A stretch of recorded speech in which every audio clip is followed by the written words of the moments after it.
Tony had misplaced the balls, both of them. The other girls were livid, but Tony, swaying as she shut the front door behind her, was too drunk to care. "Come on then, where did you last see them?" Saint demanded, swatting Tony's blazered arm. Looking at the watch ticking away on Tony's wrist. Less than an hour until the football match. The wind shifted the dried leaves, skittering them around their ankles. Tony pulled the hip flask to her lips for another gulp. "Think, Tone, for God's sake. Are they somewhere in your flat?" Saint looked up to the top floor window.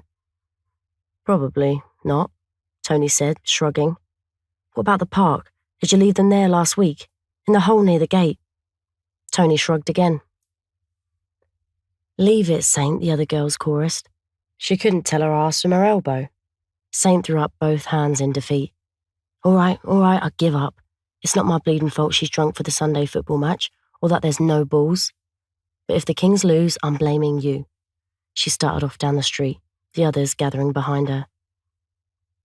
"She would fix it, if she was here," Leslie nodded, head bobbing up and down. "Well, she's not," Jackie snapped back. Leslie punched her twin's bicep. Jackie punched back, ever in unison.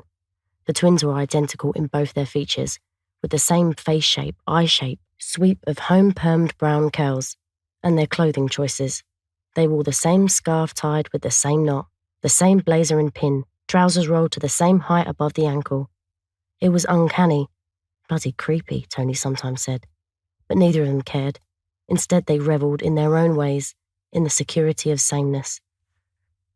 The terraced houses rose around them like greying, unsightly weeds, casting the streets into shadow light, nearly darkness.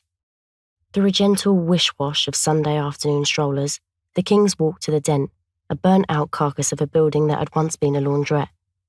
On last year's Guy Fawkes night, a firework had gone astray and hurtled into the terrace. The fire that followed forged a new spot for the youth of North London to congregate. Since then, it had been left as it was, and life moved on around the streets hollow, a permanent gap,